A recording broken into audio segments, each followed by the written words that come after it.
Mamá, la venta ya está hecha. Tienes 3 días para irte. Te dejamos el terreno que nadie quería comprar. Si no quieres vivir con nosotros, tendrás que arreglártela sola. Hijo mío, no me hagas esto, te lo ruego. Ten piedad de tu anciana madre, por el amor de Dios.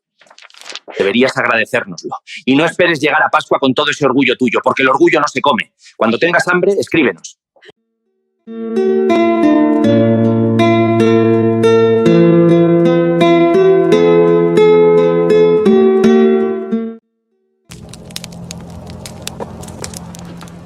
En el otoño de 1882, en las tierras secas de Almería, una viuda de 61 años fue expulsada de la casa donde nació. Mamá, la venta ya está hecha. Tienes 3 días para irte. Te dejamos el terreno que nadie quería comprar. Si no quieres vivir con nosotros, tendrás que arreglártela sola. Sus propios hijos vendieron su hogar a un extraño mientras el cuerpo de su esposo todavía estaba tibio bajo tierra. Le dejaron solo un barranco de roca que nadie quería y una mula vieja que cojeaba. Los vecinos de Sorbas la llamaban la loca del yeso, la que cava su propia tumba. ¡Mira a la vieja loca cavando su propia tumba!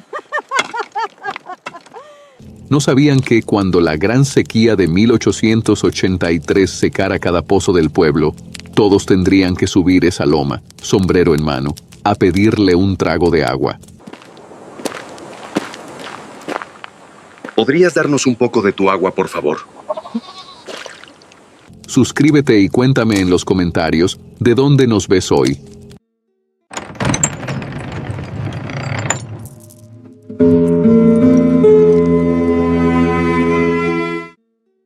El viento de levante llegó a Sorbas 3 días antes que sus hijos, como si quisiera advertirle de algo. Ascensión Molina Cortés llevaba 40 días de luto.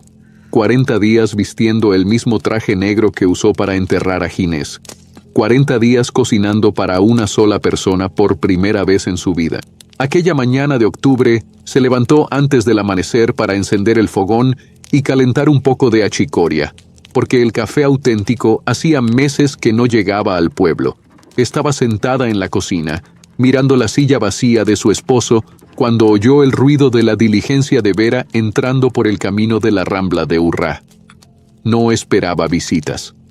Sus hijos no habían venido al entierro, alegando que el viaje desde Cartagena era largo y caro, que llegarían cuando pudieran, que rezaban por ella desde la distancia. Ascensión aceptó esas excusas como aceptó tantas otras cosas en su vida, en silencio, tragándose la decepción con la misma resignación con que tragaba el pan duro que sobraba del día anterior. Pero cuando vio bajar del carruaje a Sebastián, a Ramiro y a Vicente, los 3 juntos, con maletas pequeñas y carpetas de cuero bajo el brazo, sintió algo helado instalarse en su estómago. Los conocía. Había lavado sus pañales, curado sus fiebres, rezado rosarios enteros cuando Ramiro casi muere de tifus a los 7 años. Y precisamente porque los conocía, supo al instante que no venían a abrazarla. Venían a algo peor. La conversación ocurrió en la misma mesa donde Ascensión los había alimentado durante 20 años, donde Ginés les enseñó a leer las pocas palabras que sabía, donde celebraron comuniones y despidieron abuelos. Sebastián, el mayor, puso los papeles sobre la madera gastada con la eficiencia de quien ha ensayado el discurso. «Madre», empezó, y Ascensión notó que ya no la llamaba mamá como cuando era niño. «Esto es difícil, pero debemos ser prácticos. La propiedad tiene deudas. Los impuestos del último año no se pagaron. Padre dejó cuentas pendientes con el herrero, con el tendero, con medio pueblo. Ramiro, el del medio, asentía sin mirarla, jugueteando con su sombrero. Vicente, el pequeño, el que siempre fue su favorito aunque jamás lo admitió en voz alta, simplemente miraba por la ventana como si todo aquello no fuera con él. Un hombre de Murcia, continuó Sebastián, un tal don Aurelio Fajardo, quiere la propiedad para criar cerdos. Ofrece 300 pesetas, es un precio justo. Ascensión escuchó la cifra y sintió que le escupían en la cara. Su suegro había pagado 400 por esa misma tierra en 1841. 40 años después, con la casa ampliada y el pozo cavado, sus propios hijos la vendían por menos. Pero no dijo nada. Solo preguntó, con voz neutra, dónde esperaban que viviera ella. La respuesta fue el barranco de la Loma Norte, y Sebastián la pronunció como si estuviera haciéndole un favor. «Es tuyo, madre», dijo mientras desplegaba un mapa catastral que mostraba la división de tierras. «Legalmente es una parcela separada. Padre la registró así hace años. Fajardo no la quiere. Dice que es pura roca, que no sirve ni para pasto. Así que es tuya». Ascensión miró el mapa, esa mancha irregular de líneas que representaba 3 hectáreas de yeso blanco donde efectivamente ni las cabras encontraban alimento. Durante años, Ginés había extraído bloques de esa roca para venderlos como material de construcción, cargándolos en la mula hasta el pueblo, y de ahí a Vera o tabernas. Era un trabajo agotador por pocas monedas, pero al menos daba algo. Ahora le ofrecían eso como consuelo por quitarle todo lo demás. «Y la mula», añadió Vicente sin volverse de la ventana, como si recordara un detalle menor. «La mula también es tuya. Fajardo dice que está vieja y manca, que no le sirve para nada». Ascensión casi sonrió ante la ironía. La mula vieja y manca, las rocas que nadie quería y una viuda que sus propios hijos consideraban un estorbo.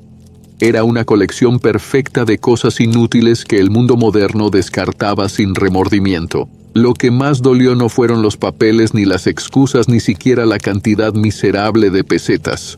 Lo que más dolió fue que no le preguntaron.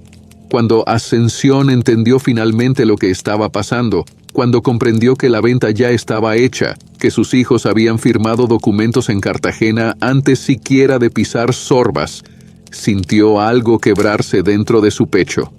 «Ustedes ya vendieron», dijo, y no era una pregunta. Sebastián tuvo la decencia de bajar la mirada un segundo antes de responder. Don Aurelio necesitaba garantías antes de hacer el viaje. Tenía que saber que la propiedad era suya. «Nosotros somos los herederos legales, madre». Padre no dejó testamento. Ascensión recordó entonces todas las veces que insistió a Ginés en ir al notario de Vera, todas las veces que él respondió que ya habría tiempo, que sus hijos eran buena gente, que no hacía falta poner las cosas por escrito entre familia. Pobre Ginés, que murió creyendo en la bondad de los hombres que habían salido de sus entrañas. Pobre Ginés, que no vivió para ver cómo esos mismos hombres vendían su casa antes de que el cuerpo terminara de pudrirse bajo tierra. Ascensión se levantó de la mesa sin decir palabra, caminó hasta la alacena donde guardaba el rosario de cuentas de hueso que perteneció a su madre y se lo guardó en el bolsillo del delantal. Si la iban a dejar sin nada, al menos se llevaría eso. La tarde trajo a don Aurelio Fajardo con su comitiva de ayudantes y su actitud de hombre que ya es dueño de todo lo que mira. Era un tipo grueso, de unos 50 años, con patillas espesas y un chaleco que le apretaba la barriga como si la tela estuviera en guerra constante con su apetito. Llegó en un carro tirado por 2 mulas sanas, mulas jóvenes y fuertes que hacían parecer a la vieja Esperanza, la mula de Ginés, una reliquia de otro siglo. Fajardo recorrió la propiedad midiendo paredes, golpeando vigas, asomándose al pozo para calcular su profundidad. Cuando pasó junto a Ascensión, que permanecía de pie en la puerta de lo que pronto dejaría de ser su cocina, ni siquiera la miró. Para él, ella era parte del mobiliario viejo que estorbaba, un resto del anterior propietario que habría que barrer junto con el polvo. Sebastián lo acompañaba con la sonrisa nerviosa de quien busca aprobación, señalando mejoras en la casa, hablando de lo buena que era el agua del pozo, prometiendo que todo estaría vacío en 3 días como máximo. 3 días, pensó Ascensión. Le daban 3 días para sacar 61 años de vida de entre esas paredes, 3 días para despedirse de la habitación donde nacieron sus hijos, del patio donde Ginés la besó por primera vez, del fogón donde cocinó 10.000 comidas, 3 días para convertirse en nadie. La diligencia de Vera partió al día siguiente, cuando el sol de octubre ya calentaba la piedra blanca de las calles. Sebastián fue el último en subir, después de que Ramiro y Vicente se acomodaran dentro como si tuvieran prisa por alejarse de allí. Se detuvo junto a la ventanilla, mirando a su madre por primera vez directamente a los ojos, y Ascensión vio algo en esa mirada que no supo identificar. No era vergüenza exactamente, ni arrepentimiento. Era algo peor, algo que se parecía a la justificación. «No dures hasta Pascua, madre», le dijo, y su voz tenía el tono de quien da un consejo práctico. «El orgullo no se come. Cuando el hambre apriete, manda carta». Después golpeó el techo del carruaje y el cochero azuzó a los caballos.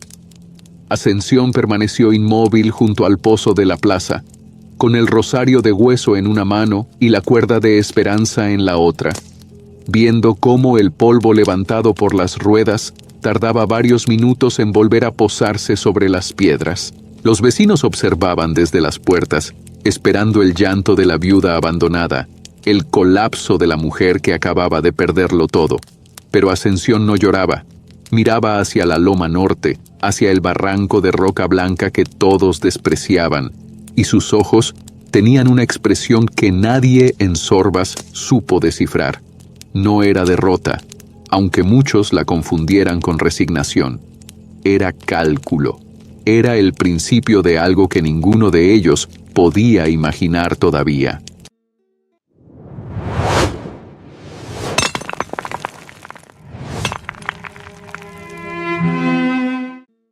Las primeras semanas después de perder su casa, Ascensión durmió bajo una lona tendida entre dos rocas del barranco, comiendo pan duro que había guardado antes de que la echaran y bebiendo el agua que subía desde el pueblo en una cantimplora de latón abollada. Los vecinos de Sorbas no tardaron en convertir su desgracia en espectáculo. Subían a la loma norte en grupos de 2 o 3, especialmente los domingos después de misa, con la excusa de pasear pero con la intención real de ver qué hacía la viuda de Ginés Heredia con su pedazo de roca inútil. La encontraban siempre igual, de rodillas sobre el yeso blanco, golpeando la piedra con el pico que había pertenecido a su esposo durante 30 años de trabajo en las canteras. El mango de madera de encina estaba oscurecido por el sudor de las manos de Ginés, y ahora se oscurecía también con el sudor de las manos de Ascensión. «Mira a la loca del yeso», decían las mujeres tapándose la boca para disimular la risa. «La vieja topos», añadían los hombres sacudiendo la cabeza con esa mezcla de lástima y desprecio que reservaban para quienes ya consideraban perdidos. «Está cavando su propia tumba», comentó una tarde Rosario Méndez, la mujer del tendero, y la frase se repitió tanto por el pueblo que terminó convirtiéndose en una especie de verdad aceptada. Nadie imaginaba que aquella tumba se convertiría en la salvación de todos ellos. El cura párroco, don Emilio Abad, subió a la loma un jueves de noviembre con sus mejores intenciones y su peor comprensión de lo que estaba ocurriendo. Era un hombre de unos 40 años, educado en el seminario de Almería, que llevaba 15 años en Sorbas intentando salvar almas que no siempre querían ser salvadas. «Ascensión, hija mía», le dijo mientras ella seguía picando la roca sin levantar la vista. «Esto no puede continuar así. He hablado con las hermanas de la caridad en la capital. Tienen un hospicio para mujeres mayores sin recursos, un lugar digno donde podrías pasar tus últimos años con techo y comida caliente». Ascensión detuvo el pico un momento, se limpió el sudor de la frente con el dorso de la mano y miró al sacerdote con una expresión que él no supo interpretar. «Mis últimos años», repitió ella, como saboreando las palabras. «Don Emilio, con todo respeto, mi esposo trabajó esta roca durante 30 años. Yo lo acompañé a las grutas cientos de veces. Sé cosas sobre esta piedra que usted no imagina». El cura frunció el ceño, confundido, y Ascensión aprovechó para ofrecerle un trago de agua tibia de su cantimplora. Él bebió por cortesía, murmuró algo sobre rezar por ella, y bajó la loma con la sensación incómoda de haber sido despedido por alguien que, según todos los indicios, debería estar suplicando ayuda. Lo que nadie en Sorbas entendía, porque nadie se molestó en preguntar, era que Ascensión no estaba cavando al azar. Durante 4 décadas de matrimonio, mientras Ginés extraía bloques de yeso para vender como material de construcción en Vera y tabernas, ella lo había acompañado a las profundidades de la sierra. Las grutas naturales que se escondían bajo la Sierra de los Filabres eran un secreto a voces en la región, catedrales subterráneas de roca blanca que los geólogos de la Universidad Central de Madrid habían comenzado a estudiar en los últimos años, publicando artículos en revistas científicas que nadie en el pueblo leía. Pero Ascensión no necesitaba artículos. Ella había sentido en su propia piel cómo el aire dentro de esas cuevas permanecía fresco en agosto, cuando el termómetro del boticario de Vera marcaba más de 40 grados a la sombra, y templado en enero, cuando la escarcha cubría los campos de almendros y las cabras amanecían tiritando en los corrales. La roca de yeso, porosa y blanda, respiraba de una manera que la madera y el adobe no podían imitar. Atrapaba la humedad del aire, regulaba el calor, mantenía una temperatura constante que desafiaba las estaciones. Los animales lo sabían, por eso los zorros y los tejones buscaban madrigueras en las grietas. Los antiguos también lo sabían, por eso había cuevas habitadas en toda la provincia desde tiempos de los moros. Solo los hombres modernos, con sus casas de paredes finas y sus tejados que hervían bajo el sol, habían olvidado esa sabiduría elemental. Su plan era simple en concepto, pero brutal en ejecución. Ascensión iba a excavar una vivienda dentro del barranco, aprovechando la orientación norte que la protegería del sol más castigador y la roca maciza que actuaría como aislante natural. Pero lo más importante, lo que ocupaba sus pensamientos mientras el pico mordía la piedra hora tras hora, era el agua. Ginés le había enseñado a leer las vetas de la roca, esas líneas más oscuras que indicaban humedad antigua, filtraciones subterráneas que llevaban siglos buscando camino hacia la superficie. Si encontraba el punto exacto donde varias de esas vetas convergían, podría tallar una cisterna que capturara cada gota de lluvia que se filtrara por las grietas, cada hilo de condensación que la diferencia de temperatura entre el día y la noche arrancara al aire, cada suspiro húmedo de la tierra profunda. En una región donde los pozos se secaban cada verano y las mujeres caminaban leguas para llenar un cántaro, una fuente de agua propia valía más que todo el oro de las Américas. Ascensión recordaba las palabras de su suegro, un hombre curtido que había sobrevivido a 2 sequías, diciéndole el día de su boda que en Almería, quien tiene agua, tiene poder. Entonces ella no entendió completamente lo que quería decir. Ahora, cavando sola en la roca que nadie quería, empezaba a comprenderlo. Trabajó sola durante 4 meses, desde el amanecer, cuando el frío todavía entumecía los dedos, hasta que la luz del atardecer ya no le permitía ver dónde golpeaba. La mula manca, a la que bautizó Esperanza con una ironía que solo ella entendía, arrastraba los escombros ladera abajo utilizando un trineo improvisado que Ascensión construyó con tablas rescatadas de su antigua casa antes de que Fajardo tomara posesión. La vieja mula se detenía cada pocos metros, resoplando con ese aire de dignidad ofendida que tienen los animales obligados a trabajar más allá de sus fuerzas, y Ascensión le hablaba en voz baja, prometiéndole descanso pronto, agradeciéndole cada paso. Las manos de la viuda se llenaron de callos sobre los callos que ya tenía de toda una vida de trabajo, y luego esos callos se rompieron y sangraron, y sobre la piel nueva volvieron a formarse callos más duros todavía. Sus espaldas aprendieron un dolor que no conocían, un dolor sordo y constante que se instaló entre los omóplatos y ya nunca la abandonaría del todo. Pero Ascensión no se quejaba. Cada golpe de pico era una respuesta silenciosa a Sebastián y su reloj de cadena, a Ramiro y su cobardía, a Vicente y su traición. Cada centímetro excavado era una palabra que no necesitaba pronunciar, Cuando diciembre trajo las primeras noches verdaderamente frías, Ascensión ya había avanzado lo suficiente como para dormir dentro de la roca. Se tendía sobre un jergón de paja que colocaba directamente sobre el suelo de yeso, cubriéndose con las 2 mantas que conservaba de su vida anterior, y cada noche comprobaba lo que su instinto le había prometido. Mientras afuera la temperatura bajaba hasta hacer tiritar a los perros en sus casetas, dentro de la cavidad creciente el aire se mantenía templado, casi tibio en comparación con el exterior. La roca blanca irradiaba un calor suave acumulado durante el día, un calor que las paredes de adobe de su antigua casa jamás habían conseguido retener. Ascensión sonreía en la oscuridad, con los músculos doloridos y las manos en carne viva, sabiendo que iba por buen camino. En algún lugar de Cartagena, Sebastián probablemente dormía en una cama blanda, convencido de que su madre ya estaría muerta o mendigando. En algún lugar de Murcia, don Aurelio Fajardo seguramente planeaba cuántos cerdos podría criar en la propiedad que había robado. Ninguno de ellos imaginaba que la vieja loca del yeso, la que cavaba su propia tumba según todos los sabios del pueblo, estaba construyendo algo que duraría más que sus memorias, más que sus fortunas, más que sus nombres. Estaba construyendo una victoria escrita en piedra.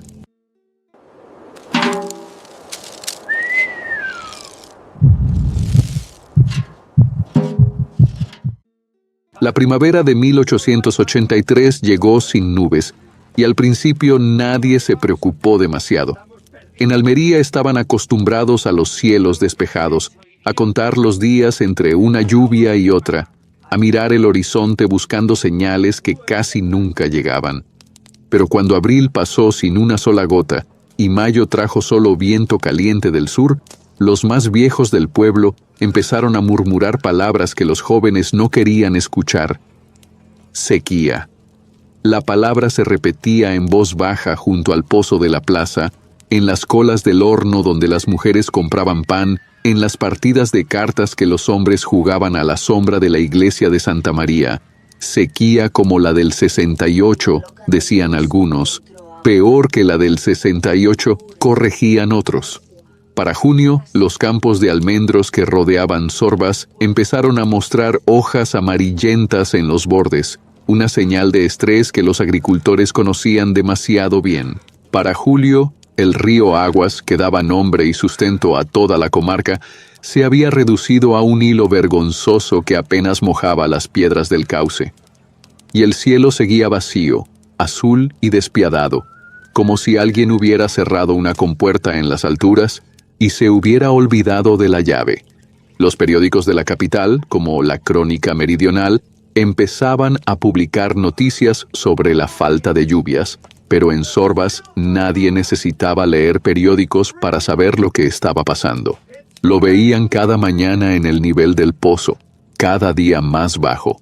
Para agosto, los pozos de Sorbas comenzaron a escupir barro en lugar de agua, y las peleas estallaron donde antes había habido vecindad.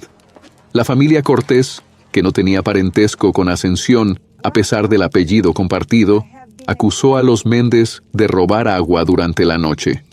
Los Méndez respondieron que los Cortés tenían un pozo privado escondido en su huerta. Hubo gritos en la plaza, empujones junto a la fuente municipal y el alcalde don Fulgencio Pérez tuvo que intervenir para evitar que la sangre llegara al río que ya no existía. Se estableció un racionamiento estricto.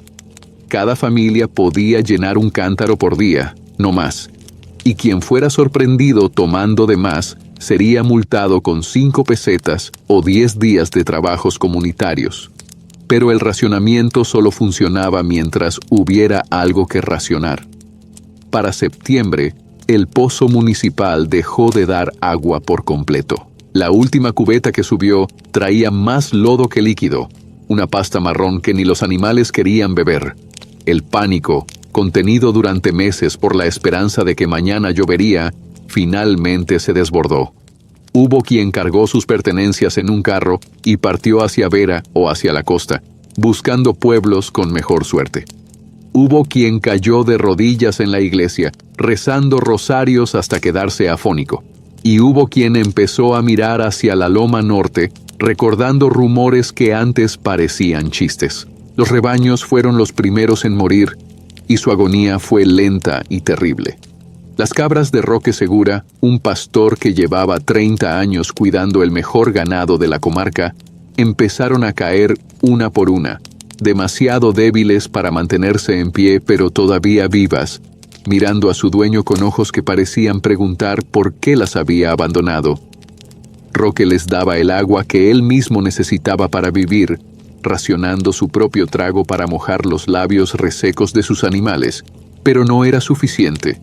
Nunca era suficiente. Perdió la mitad del rebaño en 2 semanas. 27 cabras que enterró con sus propias manos en una fosa común en las afueras del pueblo. Los almendros, orgullo de la región, dejaron caer sus hojas muertas antes de tiempo, y los agricultores calculaban pérdidas que tardarían años en recuperarse. Don Aurelio Fajardo, el murciano que había comprado la propiedad de Ascensión, vio cómo sus cerdos adelgazaban día tras día, y empezó a maldecir el momento en que decidió invertir en una tierra que el cielo parecía haber maldecido. En la plaza de Sorbas, junto a la iglesia de Santa María, los hombres se reunían cada tarde ya no para medir la desesperación, sino para compartirla en silencio. Algunos hablaban de caminar hasta Tabernas, 3 leguas al oeste, buscando agua. Pero los que fueron, volvieron con las manos vacías, y las malas noticias de que allí los pozos estaban igual de secos y las caras igual de hambrientas. Fue en medio de ese infierno seco cuando los rumores sobre la loma norte empezaron a cambiar de tono. Ya no eran chistes sobre la loca del yeso, ni comentarios burlones sobre la vieja que cavaba su propia tumba. Ahora eran susurros intrigados, preguntas que nadie se atrevía a hacer en voz alta. «Dicen que tiene agua», comentó una tarde la mujer del herrero mientras esperaba su turno junto al pozo seco. «Dicen que la cueva donde vive está húmeda, que hay una fuente o algo así». La gente escuchaba y callaba, porque preguntar significaba admitir que tal vez la loca no estaba tan loca, que tal vez los que se reían eran los verdaderos tontos. Roque Segura, después de enterrar su cabra número 32, decidió que ya no tenía orgullo que perder. Si había agua en esa loma, necesitaba verla con sus propios ojos. Se levantó antes del amanecer, cuando el calor todavía no apretaba, y subió por el camino pedregoso que llevaba al barranco. Esperaba encontrar a una vieja delirante, medio muerta de sed, lamiendo piedras húmedas como los rumores más crueles sugerían. Esperaba encontrar la misma desolación que dominaba el resto del pueblo. Lo que encontró, en cambio, le robó las palabras de la boca y lo dejó clavado en el sitio durante varios minutos, incapaz de procesar lo que sus ojos le mostraban. Ascensión había tallado en la roca una vivienda de 3 estancias conectadas por arcos bajos que obligaban a agachar la cabeza al pasar. Los techos abovedados, pulidos con una paciencia que Roque no podía ni imaginar, mantenían el aire fresco incluso a esa hora temprana, cuando afuera el sol ya empezaba a calentar las piedras. Las paredes sudaban una humedad constante, pequeñas gotas que brillaban a la luz de las velas como diamantes diminutos. Pero lo que le robó el aliento, lo que le hizo dar un paso atrás como si hubiera visto un fantasma, fue la cisterna. Era un depósito profundo excavado en el punto exacto donde varias grietas de la roca convergían, alimentado por un sistema de canales que Ascensión había tallado siguiendo las vetas más oscuras del yeso. La condensación natural de la cueva, sumada a la humedad que se filtraba desde las profundidades de la sierra, llenaba ese depósito gota a gota, día tras día, con una constancia que desafiaba la sequía del exterior. Roque se acercó al borde y miró hacia abajo. El agua estaba limpia, transparente, tan fría que podía sentir el frescor en la cara sin necesidad de tocarla. Y había suficiente, calculó rápidamente con los ojos de un hombre acostumbrado a medir recursos, para mantener vivo a todo el pueblo durante semanas. Ascensión lo observaba desde un rincón sentada en una silla de esparto que ella misma había tejido, sin decir palabra, esperando. Roque Segura bajó la loma corriendo como no había corrido en años, sin sombrero porque lo había olvidado junto a la cisterna, tropezando con las piedras del camino, casi cayendo 2 veces antes de llegar a las primeras casas del pueblo. «La loca tiene agua», gritaba mientras corría por la calle principal, y la gente asomaba a las puertas creyendo que el sol finalmente le había quemado el juicio. «La loca tiene agua», repetía sin aliento cuando llegó a la plaza, donde un grupo de hombres lo rodeó intentando calmarlo. Un milagro, jadeó apoyando las manos en las rodillas, tratando de recuperar el aire. «Tiene una cisterna llena dentro de la cueva. Agua limpia, agua fría, agua suficiente para todos nosotros». Los hombres se miraron entre sí, queriendo no creer, necesitando creer. El alcalde don Fulgencio pidió detalles. El cura don Emilio murmuró algo sobre la providencia divina, y Rosario Méndez, la misma que meses antes llamaba a Ascensión, la que cava su propia tumba, se santiguó 3 veces seguidas, sin saber si estaba presenciando un milagro o una maldición. Lo único que todos sabían con certeza, mientras el sol de septiembre seguía castigando un pueblo moribundo, era que la vieja de la Loma Norte tenía algo que ellos necesitaban desesperadamente, y que muy pronto tendrían que subir esa cuesta con el sombrero en la mano y el orgullo guardado en el bolsillo.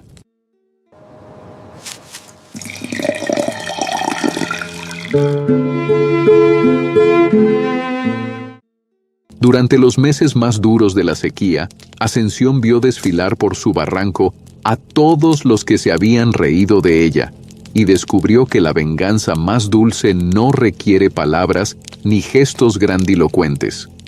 Llegaban al amanecer, cuando el calor todavía no apretaba, y el camino pedregoso resultaba algo más llevadero, con cántaros vacíos colgando de los hombros y miradas que no sabían dónde posarse.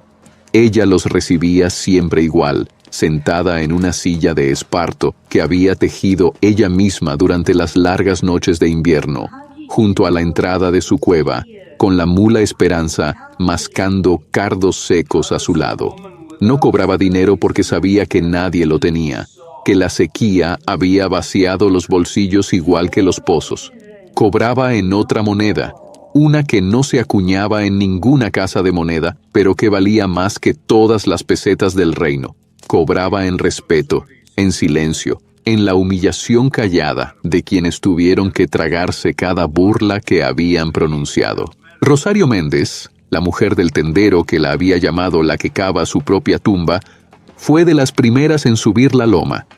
Llegó con 2 cántaros y los ojos clavados en el suelo, incapaz de mirar a la cara a la mujer que había despreciado durante meses. «Buenos días, doña Ascensión», murmuró, y ese doña, ese título de respeto que nadie le había dado antes, valía más que cualquier disculpa elaborada. El cura párroco don Emilio Abad subió a la loma una mañana de septiembre con 2 monaguillos cargando las tinajas grandes de la parroquia, las mismas que se usaban para el agua bendita y para las necesidades del hospicio. Ascensión lo vio llegar desde lejos y no se movió de su silla, esperándolo con la paciencia de quien sabe que el tiempo está de su lado. «Hija mía», empezó el sacerdote cuando llegó a su altura, y ella notó que ya no usaba el tono condescendiente de aquella visita en noviembre, cuando le ofreció un rincón en el asilo de las Hermanas de la Caridad. Ahora su voz era humilde, casi suplicante. «Necesitamos agua para la parroquia, para los enfermos, para los más débiles del pueblo». Ascensión asintió y señaló la entrada de la cueva con un gesto simple. Pero don Emilio no se movió inmediatamente. Se quedó de pie, mirándola con una expresión que mezclaba asombro y vergüenza, y finalmente preguntó lo que llevaba días queriendo preguntar. «¿Cómo lo supiste, hija? ¿Cómo calculaste todo esto? ¿Cómo una mujer sin estudios, sin libros, sin formación, entendió lo que ningún hombre del pueblo vio?» Ascensión lo miró directamente a los ojos, algo que rara vez hacía, y respondió con 4 palabras que don Emilio repetiría en sus sermones durante años hasta convertirlas en una especie de proverbio local. Yo miraba. Ustedes hablaban. Las semanas siguientes trajeron un desfile constante de rostros conocidos, cada uno con su propia historia de necesidad y su propia carga de orgullo herido. Roque Segura, el pastor que había descubierto el milagro, venía cada 3 días a llenar sus odres, y siempre se quedaba un rato conversando con Ascensión sobre los viejos tiempos, sobre Ginés, sobre cómo la vida da vueltas que nadie puede predecir. El herrero Tomás Aguilar, un hombre enorme de manos callosas que jamás había dirigido más de 2 palabras a la viuda, subió una mañana con su esposa y sus 3 hijos, todos cargando recipientes. Antes de llenarlos, se detuvo frente a Ascensión y dijo algo que ella no esperaba. «Perdóneme, doña Ascensión, me reí de usted. Dije cosas que no debí decir». Ella asintió una vez, sin sonreír pero sin rencor, y le indicó el camino hacia la cisterna. El alcalde, don Fulgencio Pérez, llegó con una propuesta oficial. El ayuntamiento pagaría por el agua, establecería un precio justo, organizaría turnos para evitar conflictos. Ascensión escuchó la propuesta entera sin interrumpir, y cuando el alcalde terminó, ella simplemente negó con la cabeza. «No quiero dinero, don Fulgencio, solo quiero que recuerden». El alcalde no preguntó qué debían recordar. Ambos sabían perfectamente la respuesta. Pero la visita que todos en Sorbas recordarían durante generaciones, la que se convertiría en leyenda local contada junto al fuego en las noches de invierno, vino en octubre, cuando el polvo ya había matado las últimas esperanzas y los más débiles comenzaban a emigrar hacia Cartagena o Murcia buscando trabajo y agua. Una tarde, cuando el sol caía sobre la sierra de los Filabres, tiñendo las rocas de naranja y violeta, un coche de caballos subió trabajosamente por el camino de la loma, levantando una nube de polvo blanco que se veía desde el pueblo. Ascensión reconoció el coche antes de ver al pasajero, porque era el mismo carruaje elegante que había llegado meses atrás para medir las paredes de su casa, para tasar las vigas de su cocina, para calcular cuántos cerdos cabrían en el corral donde ella había criado a sus hijos. Del coche bajó don Aurelio Fajardo, el criador de cerdos de Murcia que había comprado su propiedad por 300 pesetas miserables. Venía solo, sin ayudantes ni sirvientes, con el sombrero en la mano y la arrogancia enterrada en algún lugar del camino. Sus ropas finas estaban cubiertas de polvo, su cara mostraba ojeras profundas, y cuando caminó hacia donde Ascensión esperaba sentada, sus pasos no tenían nada de la seguridad del hombre que meses antes recorrió su casa como si ya fuera suya. Ascensión no se levantó cuando él llegó a su altura. Lo miró largamente, en silencio, mientras él sudaba bajo el sol del atardecer, sin ofrecerle sombra ni asiento ni agua. Esperó a que él hablara primero, porque sabía que esas primeras palabras le costarían más que cualquier cantidad de dinero. «Señora», empezó don Aurelio, y tuvo que carraspear porque la voz le salió ronca, quebrada. «Señora, mis animales se mueren, mis pozos están secos. He perdido ya 40 cerdos y perderé el resto antes de que acabe el mes. He oído que usted tiene agua». «¿Ascensión?», siguió mirándolo sin responder, dejando que el silencio hiciera su trabajo, dejando que él sintiera en carne propia lo que se siente cuando alguien te ignora como si no valieras nada. Don Aurelio tragó saliva, miró hacia el suelo, y añadió algo que probablemente nunca antes había dicho en su vida. «Por favor». La palabra salió de su boca como si le arrancaran un diente, dolorosa y reluctante, pero salió. Ascensión entonces se levantó despacio de su silla, entró en la cueva sin decir palabra y salió 1 minuto después con un cántaro lleno de agua fresca que depositó a los pies del hombre. No dijo nada, no hacía falta. Don Aurelio bebió con manos temblorosas, derramando gotas sobre su chaleco caro, y el agua debió saberle a humillación líquida. Don Aurelio llenó los barriles que traía en el coche, trabajando él mismo porque no había traído ayudantes para que nadie presenciara su vergüenza. Antes de subir al carruaje, Se volvió hacia Ascensión y murmuró algo que sonó a disculpa. Unas palabras atropelladas sobre circunstancias y negocios y cosas que no debieron ser así. La viuda de Ginés Heredia lo escuchó sin cambiar la expresión. Asintió una sola vez con la cabeza y le dio la espalda antes de que él terminara de hablar. El coche bajó la loma levantando menos polvo que cuando subió, como si hasta los caballos entendieran que debían marcharse en silencio. Ascensión se quedó de pie, mirando cómo el carruaje se alejaba hasta convertirse en un punto diminuto en el camino hacia Vera, y solo cuando desapareció por completo, se permitió entrar en su cueva. Se sentó en el jergón donde dormía cada noche, en la oscuridad fresca de la roca que la había salvado, y por primera vez desde que sus hijos la abandonaron, Ascensión Molina Cortés lloró. Pero no eran lágrimas de tristeza, ni de rabia, ni de soledad. Eran lágrimas de una mujer de 61 años que finalmente había demostrado lo que valía, que había convertido el desprecio en respeto y la roca inútil en salvación. Eran lágrimas de victoria, las más dulces que había derramado en toda su vida.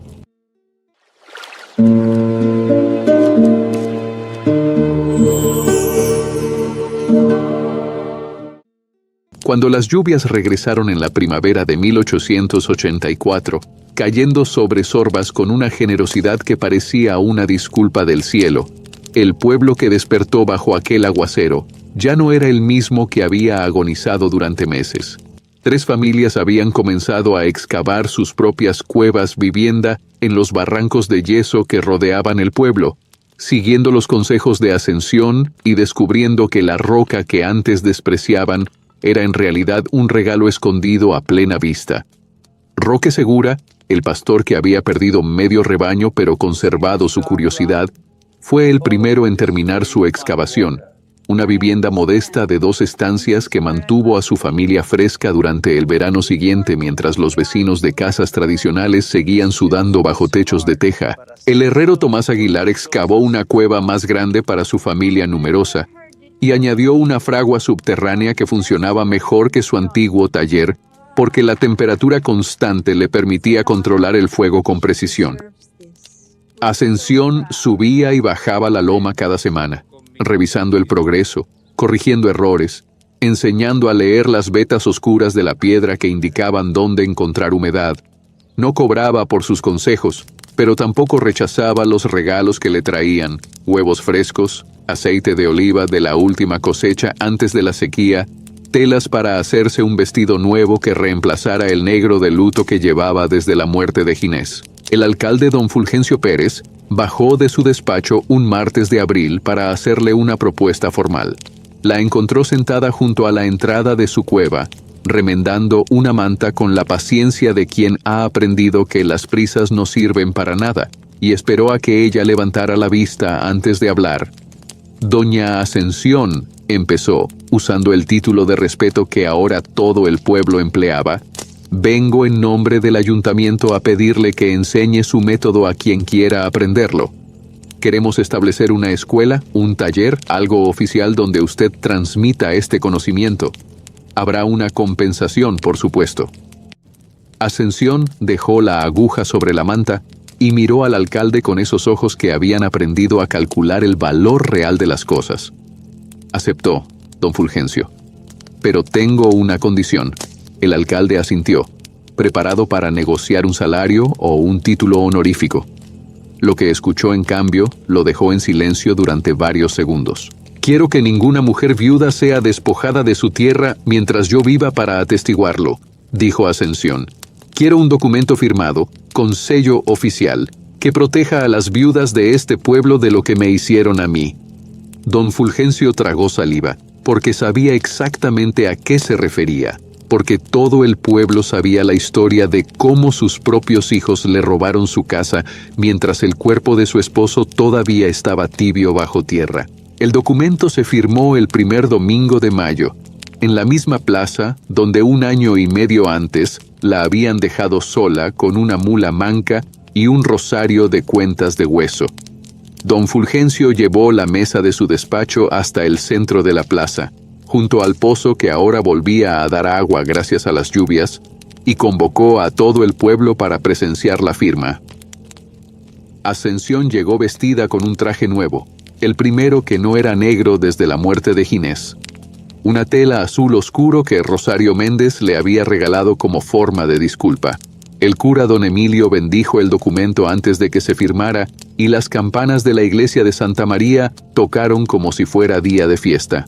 Yo, Ascensión Molina Cortés, leyó el escribano de Vera que habían traído especialmente para la ocasión.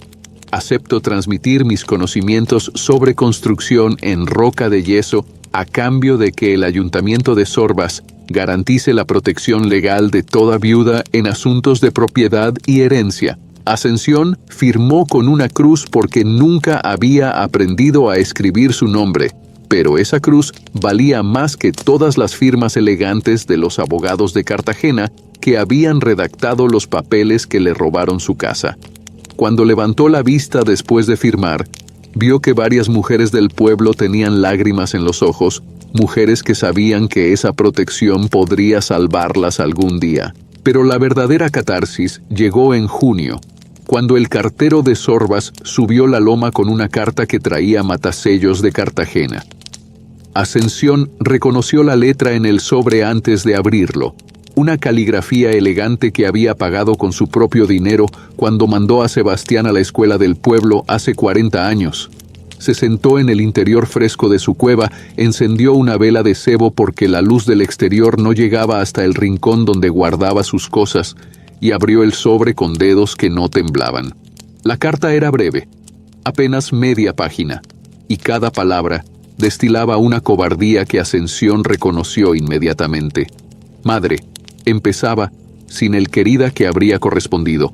Hemos oído noticias sobre usted y el agua, y nos alegramos de que esté bien.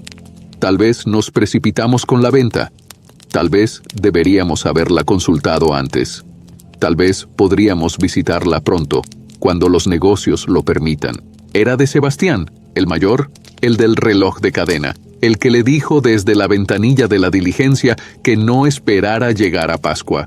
Ascensión leyó la carta 3 veces, buscando entre las líneas alguna disculpa real, algún reconocimiento de culpa, alguna señal de que su hijo entendía lo que había hecho.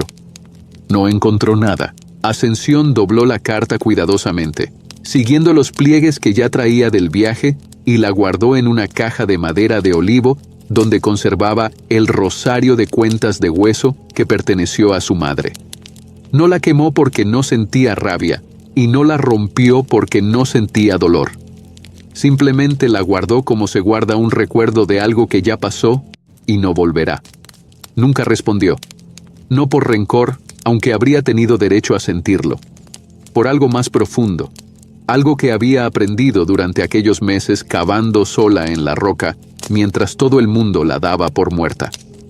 Había aprendido que el perdón no significa abrir puertas que merecen quedarse cerradas, que algunas relaciones se rompen de formas que no tienen arreglo, que hay heridas que cicatrizan mejor cuando nadie las toca. Sus hijos habían elegido el dinero por encima de su madre, y ahora que el dinero se había convertido en cerdos muertos y tierras baldías, querían volver como si nada hubiera pasado. Pero algo había pasado. Ascensión había sobrevivido sin ellos, había triunfado sin ellos, y había construido una vida que no les debía nada. La carta de Sebastián se quedó en aquella caja durante años, amarillándose junto al rosario, sin que nadie más la leyera jamás. Años después, cuando los primeros estudiosos de la Universidad de Granada llegaron a Sorbas a documentar las casas cueva que se multiplicaban por los barrancos, preguntaron quién había sido la pionera de aquella arquitectura extraordinaria. Los viejos del pueblo señalaban hacia la Loma Norte, donde una anciana de más de 70 años seguía viviendo en la misma cueva que cavó con sus propias manos hace más de una década. Los estudiosos subieron la cuesta cargando cuadernos y aparatos de medición y encontraron a Ascensión sentada junto a la entrada, con 2 cabras pastando cerca y una mula vieja, casi ciega ya, que atendía al nombre de Esperanza. Le hicieron preguntas técnicas sobre ángulos y humedades y propiedades de la roca, y ella respondió con la sencillez de quien nunca necesitó palabras complicadas para explicar lo que sabía. Pero cuando le preguntaron cómo quería ser recordada, Ascensión Molina Cortés miró hacia la Sierra de los Filabres que conocía desde niña, las mismas montañas que le habían enseñado todo lo que necesitaba saber, y respondió con la voz tranquila de quien ya no tiene nada que demostrar, como la mujer que escuchó a las piedras cuando nadie más lo hacía. La cueva original, ampliada por generaciones posteriores, todavía existe en las afueras de Sorbas. Los turistas que visitan el karst de yesos, hoy protegido como paraje natural, a veces preguntan por su origen. Los guías locales cuentan la historia de una viuda que cavó su propia salvación en la roca que nadie quería. Y siempre terminan igual, diciendo que en Almería, donde hasta las piedras tienen sed, el agua es un milagro y la terquedad de una mujer puede ser más fuerte que la sequía. ¿Qué te pareció la determinación de Ascensión para demostrar su valor cuando todos la daban por muerta? Déjame tu opinión en los comentarios. Del 0 al 10, ¿qué nota le darías a esta historia? No olvides suscribirte al canal y activar la campanita para recibir más historias como esta, donde los que menos esperamos terminan dando la lección más grande.